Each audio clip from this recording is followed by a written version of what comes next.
Welcome to this week's Full Scottish on Broadcasting Scotland. I'm Lindi Harrison. On this programme this week, we'll be joined by James Dornan, MSP for Glasgow Cathcart, and Ian Fraser, writer and journalist and author of Shredded, Inside RBS, the Bank That Broke Britain. Welcome, Ian and James. Nice to have you on. So let's start off with the scourge of sectarianism in Scotland.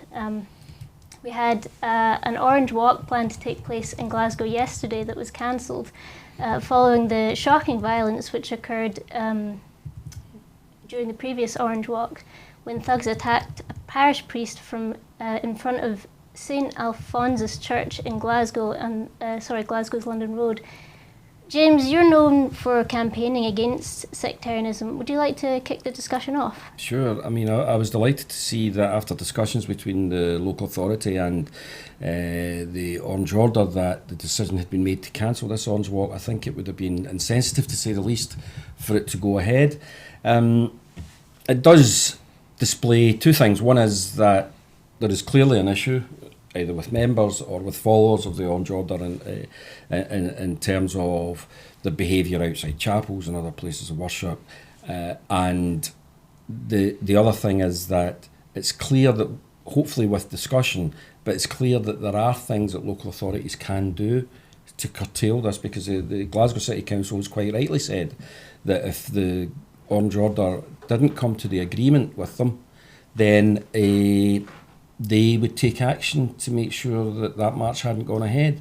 So that's really encouraging for the future, that the council have recognised that they have the power to do so, and also that the Orange Order were willing to take part in discussions and came to what I consider to be a sensible conclusion. And I'm meeting with the Orange Order, the leader of the Orange Order in Scotland very soon, to discuss how we can move forward in that. So if they're willing to take part in this, then I think that's a very, very positive thing to do. So it looks to you as if things can be calmed down and that there is sort of a willingness to move forward. Well, it's my hope, and certainly the signs from the top of the organisation seem to be that they recognise there's a problem and that they would like to deal with it. Now, I have always said that if the people want to celebrate the culture of Ulster, that's fantastic. Everybody should be entitled to celebrate their culture. We should be able to have St Patrick marches and for the Southern Irish or for the other culture in Ireland to celebrate their culture. But we can't bring with it the tribalism and the hatred that has maybe not been with the members. Sure, with some, but maybe not with all the members, but certainly with some of the hangers-on. There's a sense of triumphalism. I remember it from when I was a kid, and you still see it just a couple of weeks ago, where if you didn't look as if you belonged, you became a target when these marches were on. I was caught on it when I was a teenage boy, and I saw that if you didn't look like you were part of it, you were very quickly, what are you doing here? Why would you be attending? Why are you walking through this? Don't walk through the march, all that sort of stuff. Hopefully things are moving on, and hopefully that terrible incident that happened with the priest at St Alphonsus has been a catalyst for positive change. Mm-hmm.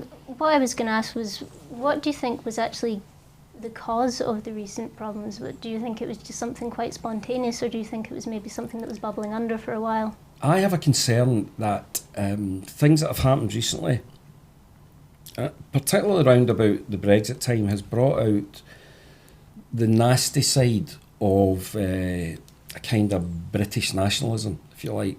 There's people, it's driven by a combination of fear and arrogance, right, where they're scared that they're going to lose what they see as being their superior position, but the arrogance is that they have a superior position and therefore they should be able to get away with things, whatever they want.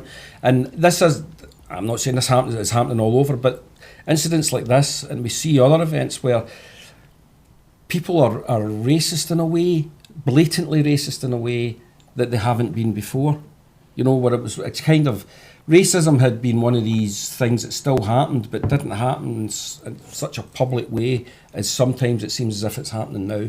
And I have a concern that some of the unbelievably vitriolic English nationalism that we saw, British nationalism, if you like, that we saw during the Brexit campaign and still see going on just now by people who should know better, has triggered off some of this. Mm-hmm. So we've also seen some violence across in Ireland recently. Do you think that that was sort of coming from the same place, the same issue that's occurring there as has occurred in Scotland? Yeah, there's no excuse for violence, and it's really worrying when it happens in a potential powder keg like Northern Ireland, but with the issues there is with the border, and when you see the Conservatives, Theresa May has only just started discussing Ireland, where when you're talking about leaving the EU, the very first thing that the UK should have been doing is saying, how does that impact on the border? I mean, it's the first natural border between the UK and the rest of the EU. It should have been the automatic place to start. But they were so busy concentrating on their internal battles that they forgot about Ireland, as they've done. Ireland only comes up when it's useful for the Westminster politicians. The rest of the time it's in the back burner. I mean, DUP, we only heard about them in Westminster when the Tories needed them to keep a government going. So I think there's a frustration over there. I think that both sides are going to have to take a step back, breathe deeply, and to be fair, both political leaders from both sides, I think, have been saying very clearly, this doesn't help. Remember where we came from. We don't want to see anything that's going to take us back there. Mm. So yes, I do. I worry that again, I'm going to be blaming Brexit for a lot of things, I think, but Brexit seems to have brought that out in people that maybe wouldn't have behaved like that a couple of years ago. Mm-hmm. One thing was made quite clear, there was a lot of young people involved in this, and maybe some of these young people weren't really around at the time where the Troubles were, at the height of their, real violence. Yep. So do you think perhaps that having not seen that, there's maybe a sense of naivety around young people and what the reality, where that road really leads? If you look at any riot, the vast majority of people that take part in riots are young people, because it's that sense of adventure and, getting involved in something that seems exciting. However, it's not exciting, and in a place like Ireland, it's much worse than that. It's potentially deadly, and it could lead to all sorts of things. So I do think that the elders, if you like, have got a responsibility to make sure that they remember and recognise what went before. What about you, Ian? What are your thoughts on the matter at the moment? Well, I tend to agree with James that Brexit has unleashed quite a lot of demons, and among these are maybe an extreme British nationalism in some quarters, and the outbreak of violence in was it Derry in County Fermanagh, or was it in Londonderry? Could easily be linked to that. I mean, there's a kind of uncertainty that hangs over the whole of Ireland at the moment because of the neglect that the Tory government has had for the Irish border issue. It's kind of been left hanging in limbo, and it still is hanging in limbo. And I think that is fueling a lot of uncertainty, and possibly also, perhaps, could have some link to the latest outbreaks of violence. Mm. So, on the subject of Ireland and Brexit, Theresa May visited the border very recently. But what I was going to ask you was, why do you think it's taken this long for her to go over there, given that the Brexit referendum occurred such a long time ago now? I guess she's had loads of other priorities, including, the election that they had in June 2017. But I mean, I think an effective Prime Minister would have been over there much, much earlier, and would have been trying to work out a viable solution to the Irish border issue. The thing that she proposed in her Chequers, in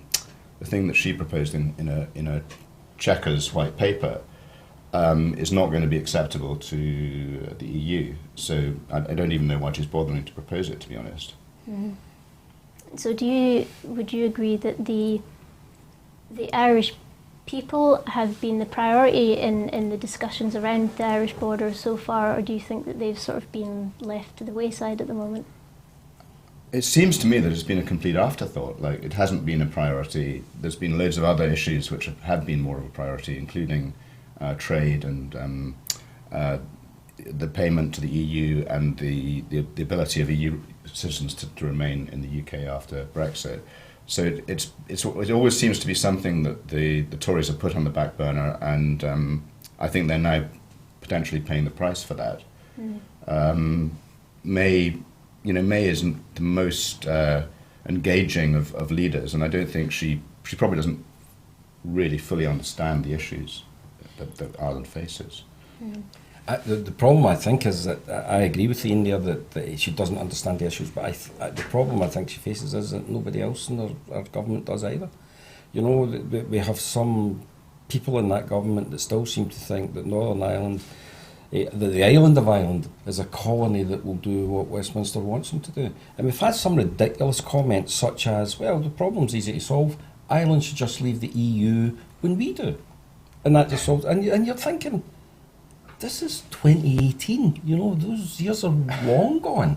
But that's it's the arrogance culture of it. And the arrogance that lives within some of those politicians. And also you had David Davis, soon after he became the Brexit secretary, he seemed to think that Ireland was part of the UK.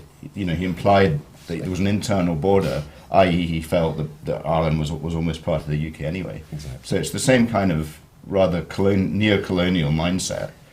What's really a shame about it, Ian, as well, that after the history of Ireland in 1916, 1920s and stuff, that Ireland and the UK, the rest of the UK, had got to a position where they were working very close and they had a really good relationship, and you even had things like the Queen going over and shaking hands with Martin McGuinness and things like that.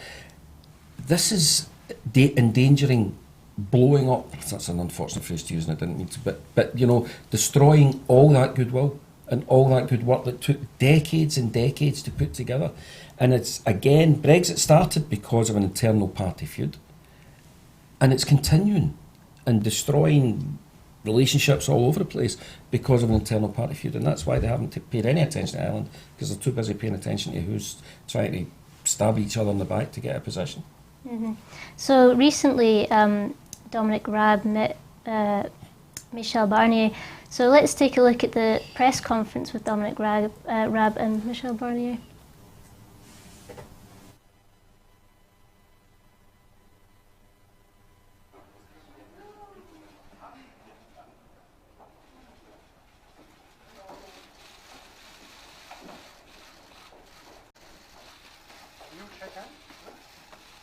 So, thank you for your presence.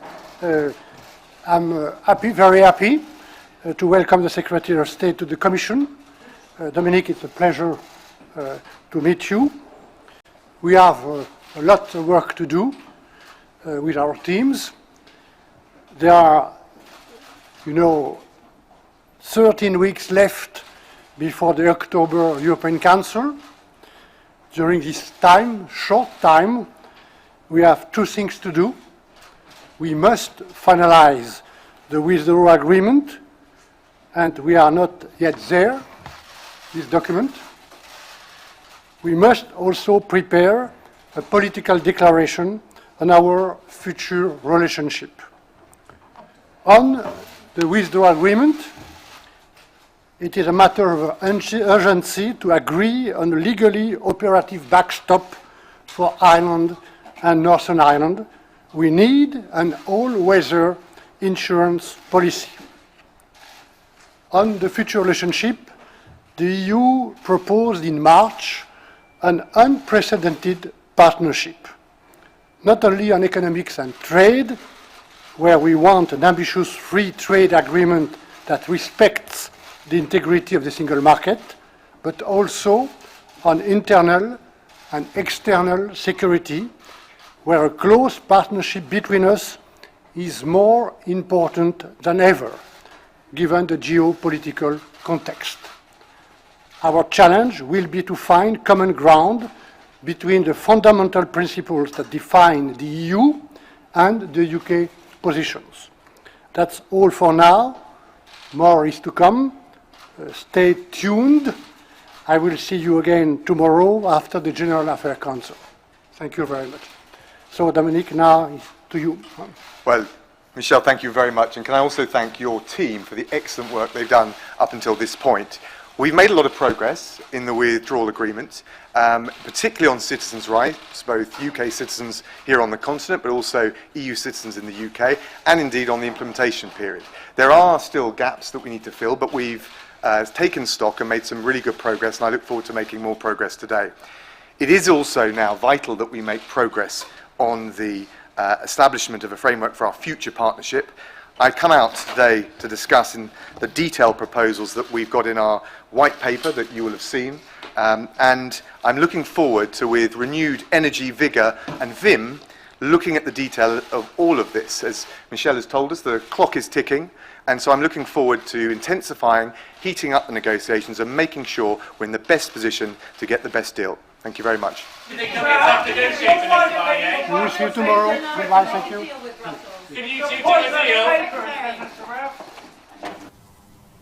So that was Dominic Raab and Michel Barnier. So, Ian, with the new Brexit Secretary, do you think that this is going to add a sense of more urgency and energy?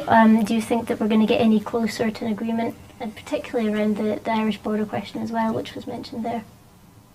I'm not holding out too much hope. I mean, I think he's been dealt a pretty bad hand, because David Davis has done a pretty atrocious job over the past couple of years, or the year and a half or so.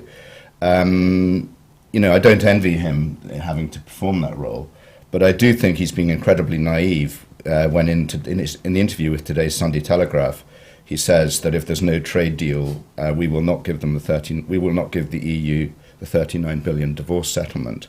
It just seems like starting off on the wrong note to me. It's like quite petulant, churlish or puerile type stance that he's taking. Actually, what's happening now is that the May government is going to issue weekly series of warnings about the consequences of a no-deal Brexit, which include things like commissioning the Royal Air Force to fly medicine and food around the UK. It includes things like converting a 10-mile stretch of the M23, I think it is, motorway near Dover into a lorry park. It includes planning for the serious risk of disruption that could happen if we have a no-deal Brexit, particularly to supplies of food, because a huge amount of the UK's food is imported, about half, and of that, about 80% comes from Europe, of which 90% comes through the port of Dover. So, our whole supermarket infrastructure depends on what's called just-in-time delivery. And if you're going to get unpredictable hold-ups because of customs delays at say the port of Dover, the whole thing could suddenly collapse. And as we saw during the Beast from the East storm, there'll be empty shelves in the supermarkets and things, perhaps within 1 week of a no-deal Brexit. So what May is doing now is issuing this series of pamphlets and guidance to consumers and companies as to what they should be doing to prepare for a no-deal Brexit. Slightly reminds me of what the Thatcher government in 1980 did in terms of warning us for a nuclear holocaust, exactly. with their prepare and survive pamphlets. But so as far as Dominic Raab is concerned, it's good that there's a fresh pair of eyes coming in, and I do wish him the very best with the challenges that he faces. But I think it's going to be extremely difficult to resolve all the problems on all the issues by the October EU summit, which is the deadline by which they have to be resolved. Can I say that if we are getting these pamphlets about these disasters that are going to take place with a no deal, and Theresa May has told us, and others have told us, that a no deal is better than a bad deal, just how bad was a bad deal going to be? Because, I don't really see how it could be much worse than what has just been described. And you can see, if it's funny you're talking about the Thatcher and the wee nuclear leaflets and that, because you can see these wee cartoons coming on the telly again. You know, in case of you starving, if you take your roses out and sort of suck the juice out the stem or something, I don't know, that might see you through for the next 24 hours. It really is frightening that any government would deliberately and purposely put their country in a place where this could be the outcome. If this looked like the potential outcome, it's different if we were at war, but these are our friends and allies, and we're putting ourselves in a situation that this is such a serious potential outcome that we're having to prepare leaflets to go round and make sure that everybody's ready for it. I think one of the reasons they're doing it is for quick propaganda purposes. Absolutely. Because I think they're trying to warn the hardline Brexiteer politicians and the EU itself that we should avoid a no deal scenario at all cost. Maybe it's all just a game. And it's interesting because I think that's why somebody, you said good luck to Dominic Raab, and I agree completely, he's going to need it all, but he's going to struggle to be ready by October. They have got no intentions of being ready. My view is that they've already given up on a deal, that they're preparing for a no deal unless the EU come in with a last minute deal that they can sell to their fellow Brexiteers and their voters. I think that's all they're interested in now is self-preservation, and I don't think it's got anything to do with the benefit of the country at all. I mean, the white paper that was issued after the Chequers meeting, to me, is very weak, because it's a kind of like a wish list of things that the government wishes to have. It is cherry-picking, it's cherry-picking on trade, but, i.e. we want to maintain relatively frictionless trade, but not allowing other things that are part of the four freedoms, such as movement of people. Exactly. And I think it's actually pretty naive, having read through that white paper. It's naive of Theresa May to believe that it would ever be acceptable to the EU. Do you remember that just after Brexit, when Theresa May was doing her tour of the rest of the world, the Commonwealth that we gave up for the EU, but now we're trying to work our way back in, and she went to India and they talked about all these great deals, and the Indian Prime Minister says, yeah, of course, and that'd be great as long as we're getting freedom of movement for the people, and the talks just closed down. I remember that. That's just naive to the point of idiocy, and it goes back to what we were talking about earlier on, about the arrogance of, well, of course you want to deal with us, we're British. That doesn't work in this modern world anymore. Certainly not with countries like India. Yeah. And I think to make matters worse, you do have the so-called headbagger contingent led by the likes of Jacob Rees-Mogg, who are basically out to undermine any attempts at compromise, and who seem to be in love with the notion of a no-deal Brexit. So I think Raab's task is obviously made even more difficult because of that. It's a shame, Raab. He sounds like a Scot as well, doesn't he? Raab's Nesbitt, right? Yeah. So on the subject of Brexit, the Electoral Commission has found that Vote Leave and Darren Grimes actually did break the law, and during the election, the referendum. And the case has now been handed over to the police. So, given these recent revelations, do you think that this pushes us more towards a people's vote in the end? I think he's probably the one that should talk more about this, but certainly in terms of the politics of it, I think that it just highlights that there's a darkness in the soul of the Conservative Party, and I think that this just highlights that. That they will deal with shady characters, they will do anything because they believe their position should be at the top, and they will do anything to stay there. Ian, do you want to come in on that? Well, I mean, I was actually pretty disappointed by the BBC coverage of the Electoral Commission's finding, because the Electoral Commission effectively fined Vote Leave £61,000 for breaking electoral law. The finding was they had broken electoral law. The punishment was a small fine of £61,000. And then they said that the police were now investigating two individuals, including his name, Darren Grimes, who's a fashion student who suddenly found himself £625,000 better off. The money was being channeled through him. So they found undeclared spending by Vote Leave, led by Boris Johnson, an organisation that was fronted by Boris Johnson. They found illegal coordination with another group called Believe by Vote Leave. And they also found that the organisation had failed to properly cooperate with the authorities, i.e. the Electoral Commission. In 3 months, they'd made 5 attempts to interview people from Vote Leave, or to get them to cooperate with the Electoral Commission, but it refused each time. What is particularly disappointing is that the BBC, which is supposed to be an impartial broadcaster, it didn't actually report this as a crime, or that they'd been found to have committed a crime, as in overspending and illegal coordination. It kept saying these were allegations by the Electoral Commission, and it kept allowing on representatives of Vote Leave to basically undermine the findings of the Electoral Commission. And I think that is disappointing from a national broadcaster. Just on that, Ian, if you don't mind, it's really interesting. If you take the independence situation, and you said that this was the Yes movement and the SNP politicians that were involved, how do we honestly think the BBC would have reported it?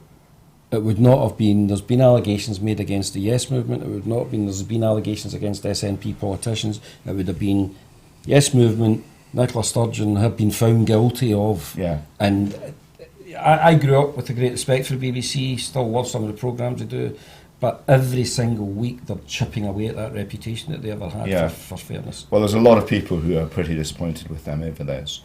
But it basically means, arguably, that the Leave victory was won by cheating. And it so basically means that, some people would argue that we need another referendum, because if it was based on cheating by the Leave camp, and by the way, they argue that the Remain camp benefited from a 9 million of government expenditure on pamphlets, which were not counted in the tally of electoral spending by the Remain side, but that's another issue. But so there are people who argue that it invalidates the referendum result, and we should have a second referendum on whether or not Britain should leave the EU. So the Ferret was looking into dark money, and as a result there has been serious questions being asked of the Scottish Tories and the funds that they received from the Scottish Unionist Association Trust. Mm-hmm. So I don't know if you want to come in on that first, but there has been some serious allegations made. There seems to be two instances where so-called dark money, as in unidentified money from unidentified donors, has come in to fuel either the Brexit campaign or the Scottish Tories. And the first one was exposed by Adam Ramsey and Peter Gearkin in Open Democracy. And that was basically revealing that there'd been a roughly £425,000 wodge of cash that had been channeled through the DUP to fund Brexit advertising. And we still don't know where that money came from, which I think is bad for democracy. And the second one is the more recent finding from the Ferret, which is that about 325,000, I think it is. Is it 325,000, roughly? There's varying. Considerable amount. Yeah, there's a considerable sum. Has been channeled through this very, very opaque trust called the Scottish Unionist Association Trust. And Peter Duncan, who's an ex-Scottish Tory MP and the next Shadow Secretary of State for Scotland, is a trustee of this. He also runs a lobbying group called Message Matters, which includes Tom Harris, the former Labour MP, amongst its advisors, or amongst its senior counsel. So, there's something very dodgy here. There's a very, very opaque trust which keeps moving its address, called the Scottish Unionist Association Trust, which is channeling money to conservative groups all around Scotland. And no one knows, where the money is actually coming from. And I think this is incredibly bad for democracy. It could be coming from Putin, for all we know, although I'm sure it isn't. But, it could be coming from anywhere.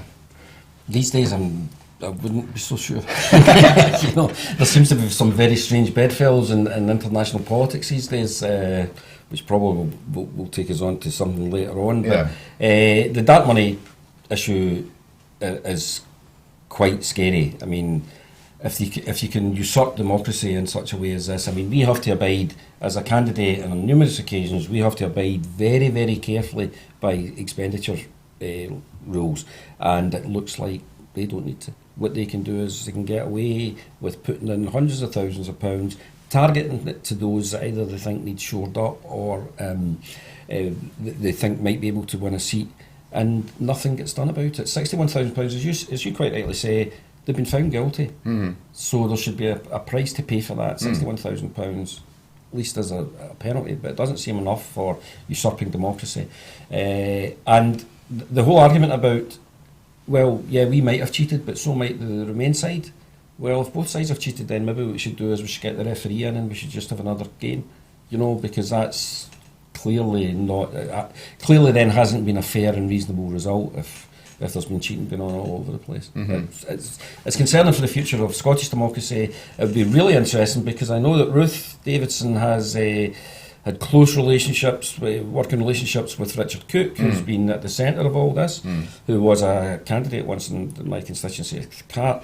He was also a former vice chairman of the Scottish Tories. That's right. That's right. And it would be really interesting to see what her take on this is, because I suspect that some of the people that she's got in her parliamentary group have benefited from money that has probably not come through the way that mine has.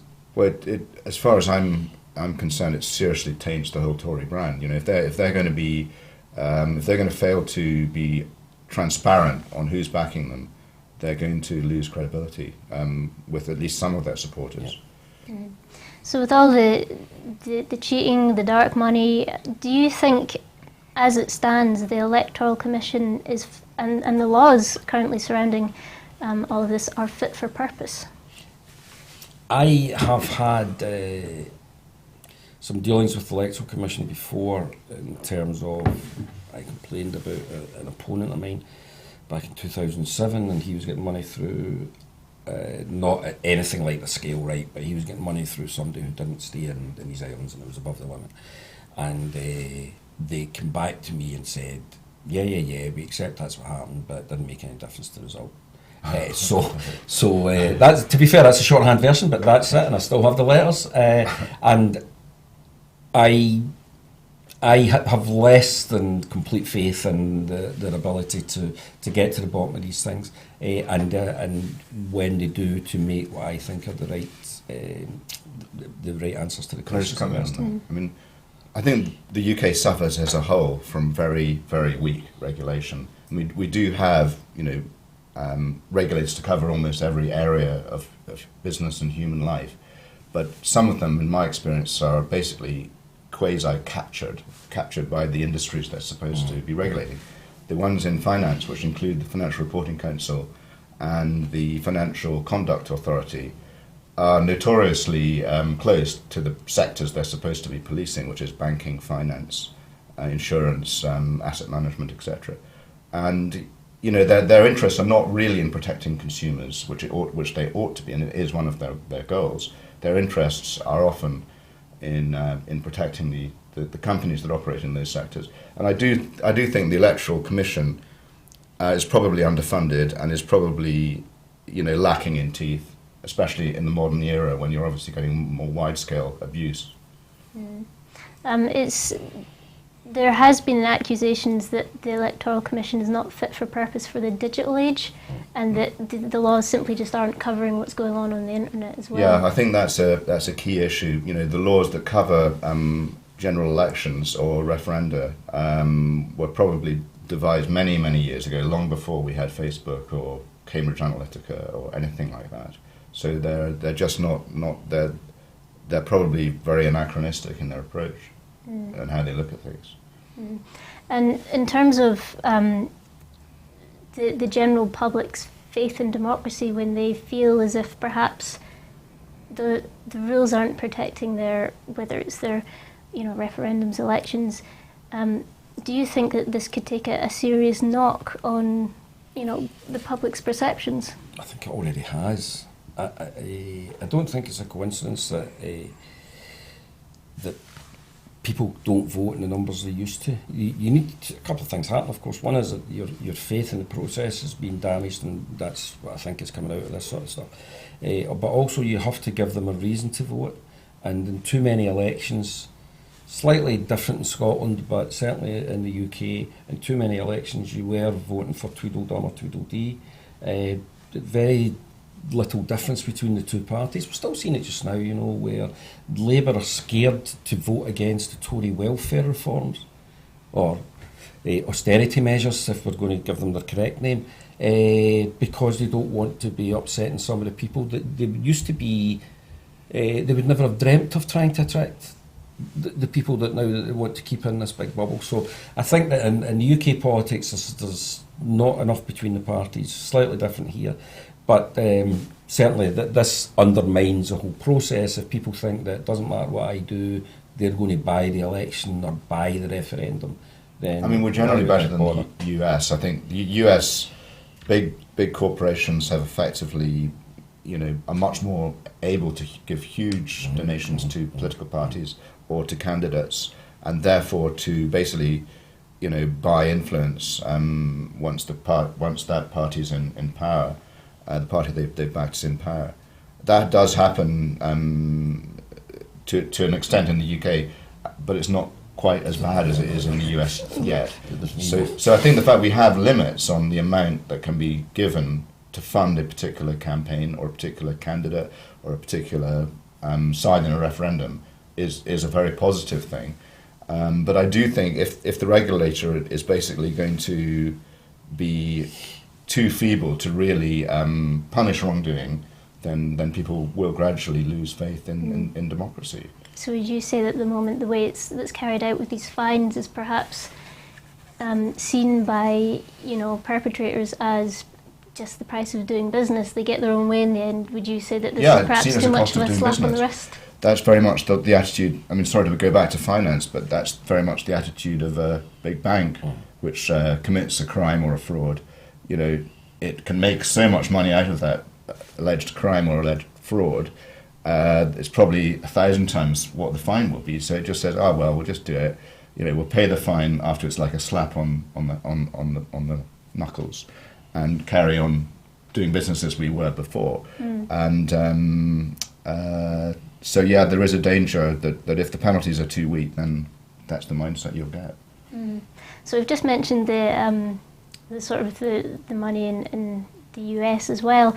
So we are going to move on to Trump and his recent summit. So let's have a look at Trump's recent press conference discussing his recent summit in Helsinki.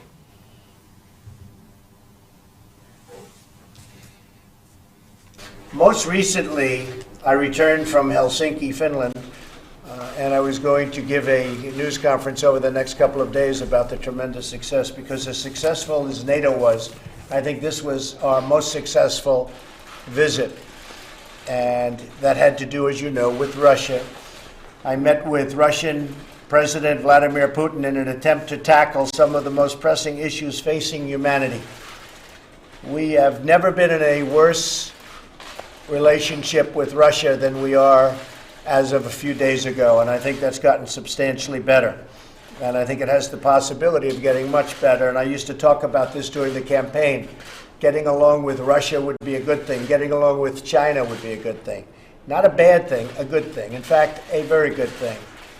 We're nuclear powers, great nuclear powers. Russia and us have 90% of the nuclear weapons. So I've always felt getting along is a positive thing, and not just for that reason. I entered the meeting with the firm conviction that diplomacy and engagement is better than hostility and conflict. And I feel that with everybody. We have 29 members in NATO, as an example, and I have great relationships, or at least very good relationships, with everybody.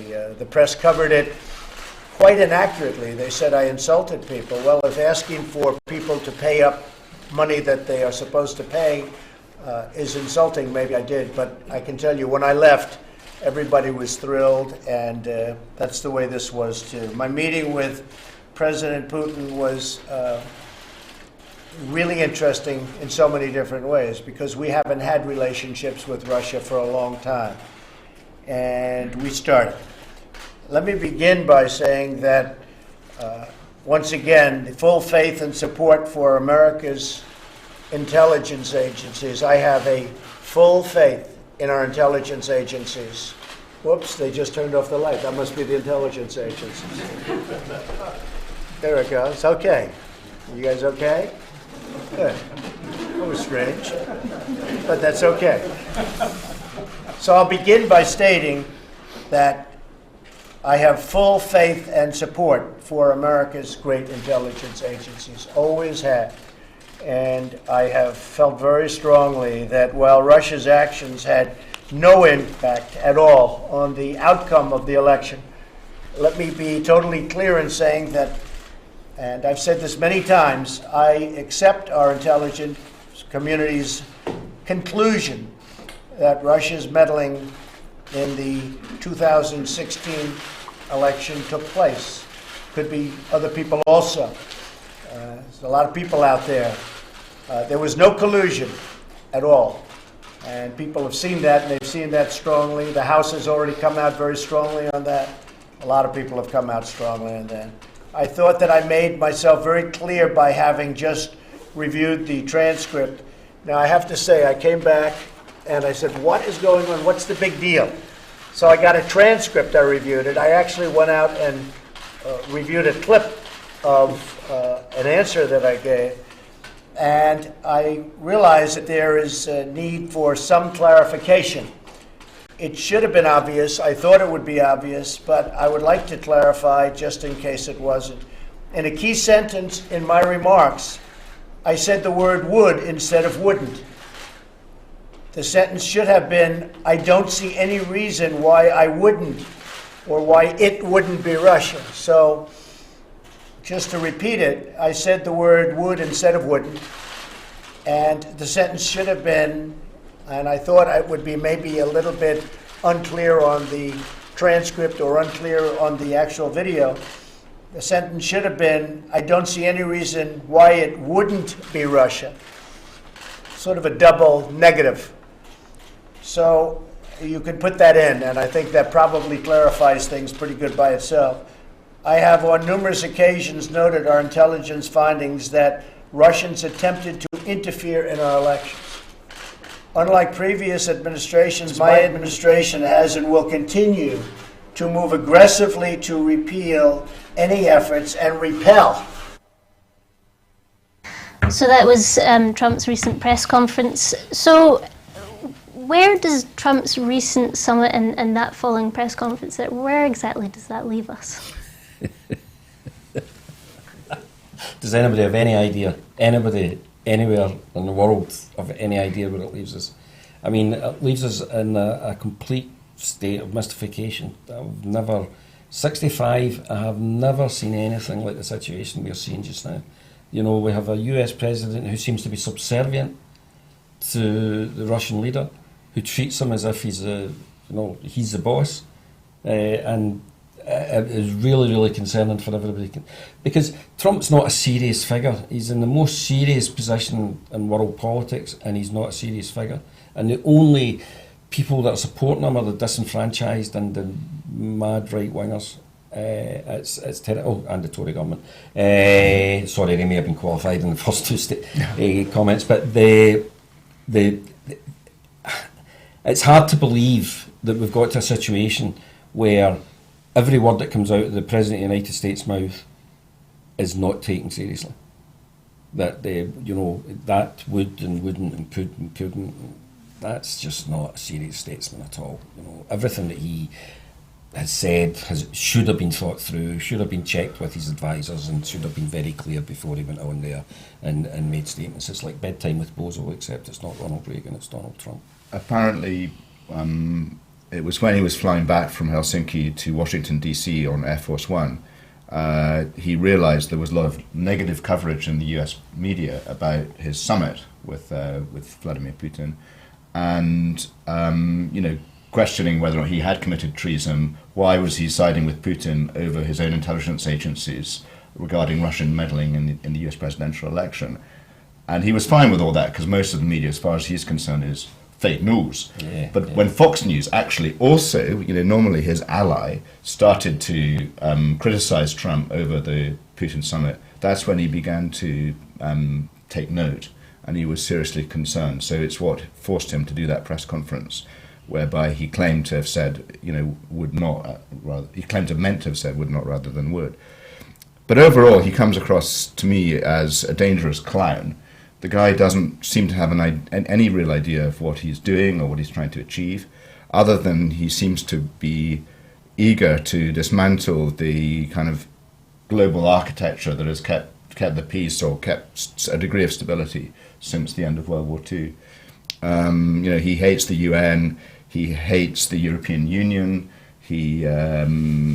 we're not quite sure about NATO, but we're not sure what he really believes about NATO, other than that he wants countries to pay their way fully. But it is scary times, and it does seem almost inconceivable that a US president should go to a summit with Russia and take the side of the Russian president over his own civil service and intelligence agencies. And I think one of the reasons for this is that he's such a narcissist, he's such an egotist, that the very idea that anyone should challenge the fact that he legitimately won the presidency is anathema. So he wants to basically, bury the Russian meddling story as much as he can. Mm. Yes, well then he'll just have another 400 stories to try and bury in the back of that. I mean, the one hopeful thing is that he may not last his term, that there may well be enough evidence to suggest that he should be impeached and there should be criminal charges against him. Because if you look at any other president in living memory had done a tenth of the things that Trump has done since he's been in power, there would have been absolute uproar, there would have been riots in the street, and there would have been desperate calls to get them impeached as soon as they possibly could.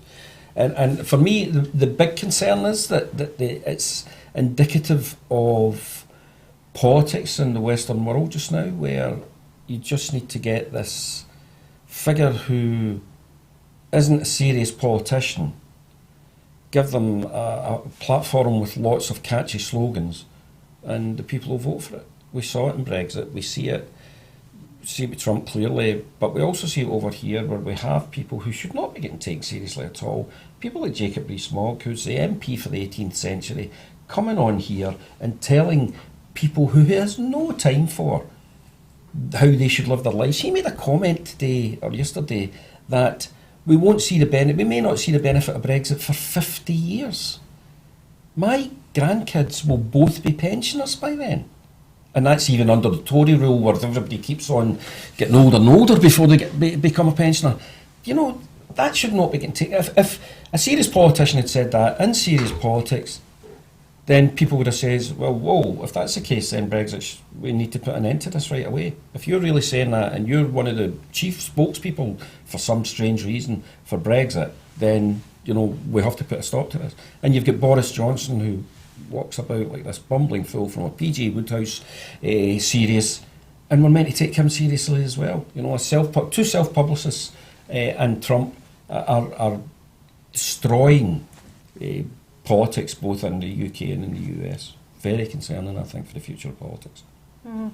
With his wouldn't situation, he's been accused of gaslighting, and for obvious reasons. How do we take his word seriously when he's going from country to country, whether he's talking about NATO, whether he's talking about Russia?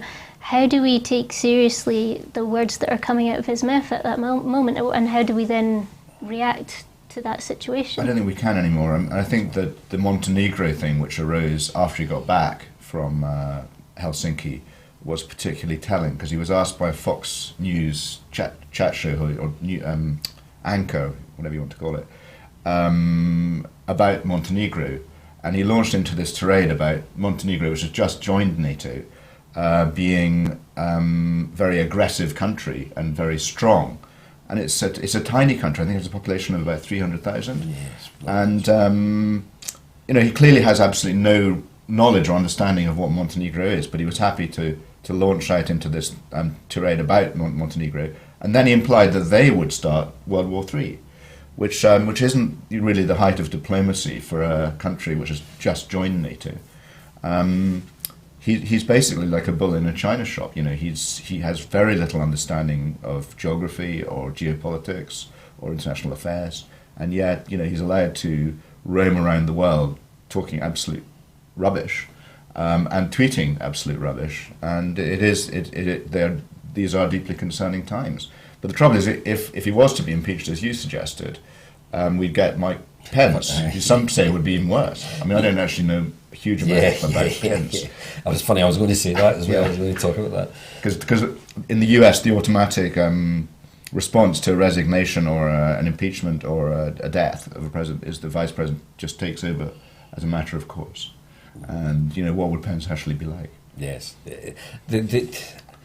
I had this discussion a while ago with somebody, and I was saying, well, at least Pence is a politician, if you like, and kind of understands where the boundaries are. Not really sure that's true right enough, because of some of his beliefs and stuff, and that he's very, very hard right wing. But but with Trump, you've no idea. I thought that when Trump came in, and I thought it was an absolute disaster. Couldn't believe they did it. But I thought, well, there'll be serious people in there that will be able to curtail him and say, no, you can't say that. You know, that this would be the impact. But there's not. He's got rid of all them. And what he's got now are sycophants, people who rely, or family, who rely totally on him for their well-being. And so nobody in there, as far as I can see, is saying to Trump, you know, slow down. And maybe that's the only thing that if somebody like Pence get in for a year or 2 years, you know, he's not got enough time to start a world war, hopefully, in that time. Yeah. And he doesn't have whatever charisma it seems to be that Trump has, so he might find it more difficult to get re-elected. Yeah. That would be what I would hope, although the idea of Trump getting re-elected, it's just utterly bizarre. So with, from the point of view of how should Scotland and the UK react to Trump? How should we deal with Trump in politics? How should our politicians deal with Trump, and how should people deal with Trump? The people were saying, I mean, I thought Nicola handled it beautifully right. He's at Turnberry while she's leading the Pride March. You know, I thought that was an absolutely brilliant juxtaposition of the two politicians. But if Trump had made an official visit to Scotland, then the First Minister, in my view, would have met him, and rightly so, because you're not meeting the individual, you're meeting the office. And he will be gone one day. Hopefully we'll all still be here, but he'll be gone one day, and the office of the President of the United States will still be an important one. Because remember, if we're saying that we shouldn't meet somebody like Trump, then we have to make a decision based on the individual of every leader of every country before we decide to meet them. So I think it's, much as I despise him and despise everything about him, I still think it's the office that you're meeting and it's not the individual. So we have to try and build a relationship, or keep a relationship going with America while he's president, and then hope it's as short a time as it possibly can be until we get back some sanity in the States. Well, what measures is the SNP government, Scottish government, doing to ensure we do maintain links with the US? Well, you know how difficult it is for a devolved government to have official links with any of these countries, but we have got an embassy in the States, and you know, there's still lots of links at business levels, and Fiona Hislop is over in America, and along with lots of other countries, working really hard to make sure that these relationships continue to be strong. America is a huge country of influence for Scotland. You know, the diaspora over there is really important to us.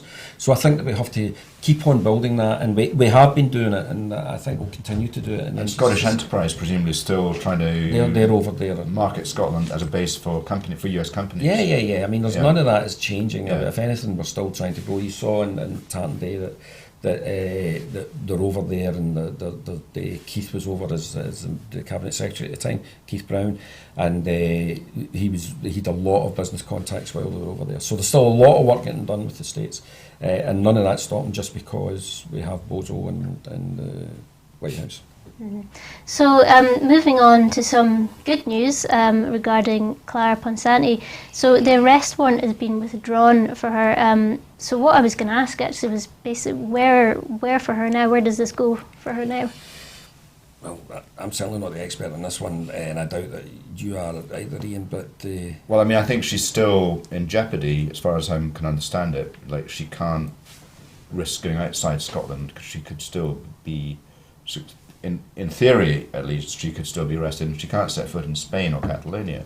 So, it's not all good news. But to me, it seemed inevitable that when the Rajoy government lost office recently, that there would be a change in the weather as far as Catalonia was concerned. But I'm not sure to what extent that's really happening. I think that the new left-wing government still...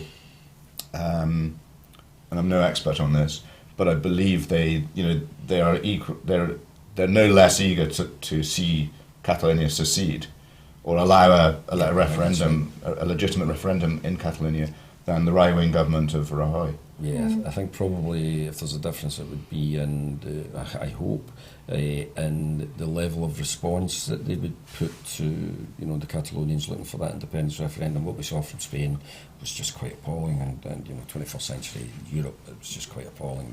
The way it was unbelievable the way they cracked down during that actual referendum and tore female voters out by their hair out of the voting booths and things like that. It was unbelievable. I think we should credit Anwar and the Scottish people for all the support they've given to Clara Ponsonby, because she's been made to feel really welcome here, and if it hadn't been for the actions that were taken, she might not have been in the situation where she is today, where they've not been able to take that action against us, and then that arrest warrant has been rescinded. So I think there's a bit of credit due to Anwar and herself for the courage that she's shown, but also for the Scottish people for the support they've given her. Do you think that although they might, obviously this new left-wing government might not be in favour of the the idea of Catalonian independence, do you think that there is still perhaps a chance they might reduce the charges or even rescind the warrant in Spain, or do you think that that's a long shot? Correct me if I'm wrong, but are they not a minority government? I think so, Yes. That's what I thought. So I think what they're doing here is that they're being rather cagey. Some of it is from exactly what Ian has said, that they're not natural supporters of Catalonian independence, but I think part of it is that they don't want to be, isolating themselves and finding that the rest of them gang up on them and they lose power again. So I think that they're taking it, if they're taking it one tiny step at a time. So that's all for us today. That wraps everything up quite nicely. So thanks for watching the Full Scottish. We'll be back the same time next week. And we're also delighted to announce that our first nightly Scotland at 7 news and current affairs programme will be airing tomorrow evening at 7 p.m. Oh. So hopefully if you enjoy watching these programmes, you'll definitely enjoy this. So please consider becoming a Broadcasting Scotland supporter. You can sign up on our website www.broadcastingscotland.scot/register. So thank you very much, Lindi. Thank you very much. Thanks for coming along. Thank you.